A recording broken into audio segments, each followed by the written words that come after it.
which leads me to the other things. Latin Kings don't make nobody do nothing.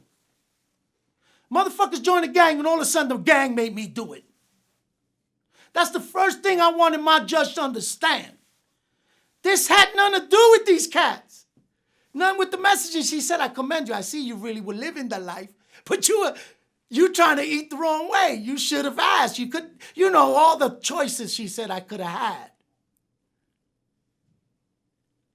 So yeah, I made a bad choice, damn it. And I stood in front of there, and out of all the people they raided and all the money they spent, they got me on a conspiracy to be a look-bout and transit drugs. Because they know I wasn't out there. Not because I'm better than nobody, but I learned from Blood's mistakes and the other mistakes. So we evolved. We grew. Rikers Island lost our power because we were more in the street than we were on the island. That's a good goal. I'm proud of that. Fuck, I want my gang to run the Rikers Island when we could be in the streets getting entrepreneurs, barbershops, haircuts, tattoo machines, do the El Grito de Reyes, a newspaper. We had it all popping. Empowering the people. Getting involved with the mothers against bullying. So that's what, I always go back because that's the original me. You get it? And that's who I was. But when you make a choice and you put in a tight spot, and people who had choices, they always think there is choices.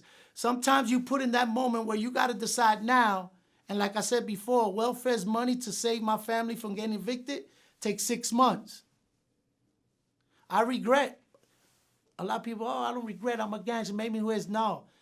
I regret those moments. I'm just proud that I learned from them. I would regret if I didn't learn from my mistakes. You get what I'm saying? So that was a mistake I would do. If at that moment, if I needed that to save what I was trying to save, I would have made a better choice. Well, you got sentenced to 13 years. Yeah, wow, right? And, I actually cried watching your mother cry when she saw the videotape and the lawyer told her that he's going to have to do this time. And then I watched your little girl walk out of the building crying. That seems like probably the hardest part that came with that. I guess it was a plea deal at that point? Yeah.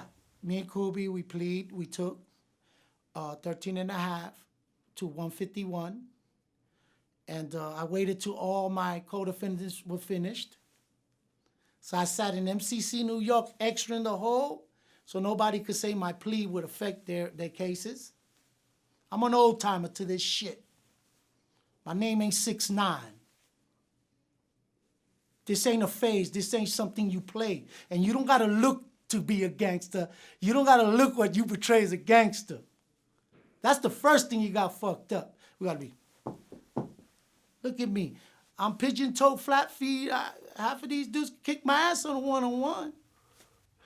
Well, in the documentary, I remember when you were speaking in front of the Latin Kings crowd, you said that they offered for you to tell against your enemies, and they would carve up your time. They're like, you don't have to tell against your friends, but if you tell against your enemies, we'll make your time go away.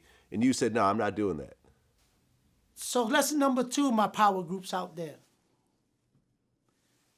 This ain't new to them. They've been doing this since the 60s. They're professional. The FBI will only go in the doors you open for them. A choice you make that's a little choice to you could hurt you later. Why I'm saying this is the FBI operates different. They come at you with an investigation that you don't understand. Conspiracy wasn't made for Spanish and black kids hustling. They're really not organized. Shit, a Lion King couldn't get on time in the place and where you tell them. You don't get it. They make it organized to fit the RICO Act.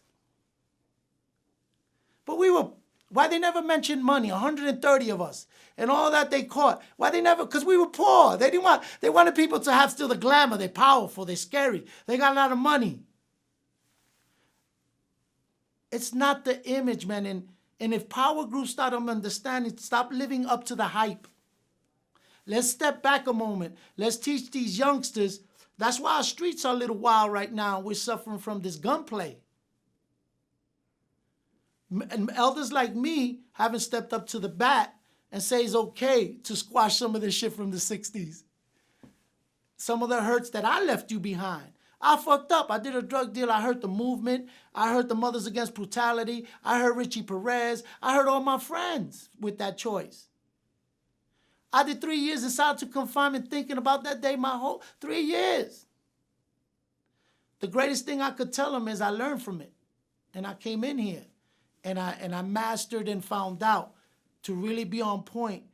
And situations shouldn't dictate the choice that you make to be the same one when you know where it's going to lead. So drug dealing doesn't enter my mind no more. You get it? It's not an option. When a motherfucker like you bumps me into Walmart and doesn't recognize that I had a hard day and I'm King Tone and I want to smash your ass, I remember myself. Freedom is not overrated. Dig that shit, nigga. Excuse me, so sorry. You get it? I've learned that.